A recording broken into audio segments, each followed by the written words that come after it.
अयोध्येत 22 जानेवारीला राम मंदिराच्या उद्घाटनाचा भव्य सोहळा पार पडणार आहे। या उद्घाटनाच्या निमंत्रणावरून भाजप आणि ठाकरे गटात सध्या चांगलाच वाद रंगलाय। मंदिराच्या उद्घाटनाचं उद्धव ठाकरेंना निमंत्रण नसल्याचं वक्तव्य मंत्री गिरीश महाजन यांनी केलं, तर बाळासाहेब ठाकरेंचे चिरंजीव म्हणून तरी उद्धव ठाकरेंना निमंत्रण द्यायला हवं असं म्हणत राष्ट्रवादी आमदार जयंत पाटलांनी भाजपवर निशाणा साधला। बाबरी मशिदीच्या वेळी बाळासाहेब ठाकरेंनी त्याची जबाबदारी घेतलेली होती।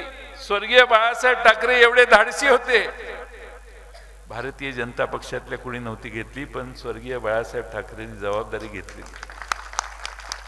आज स्वर्गीय बाळासाहेब ठाकरेंच्या चिरंजीवांना उद्धवजी ठाकरेंना किमान तेवढी आठवण म्हणून तिथं निमंत्रित सन्मानाने करायला पाहिजे होतं असं आम्हाला वाटतं। राम मंदिर ही कुणाची एका पक्षाची प्रॉपर्टी नाहीये। एबीपी माझा, उघडा डोळे बघा नीट।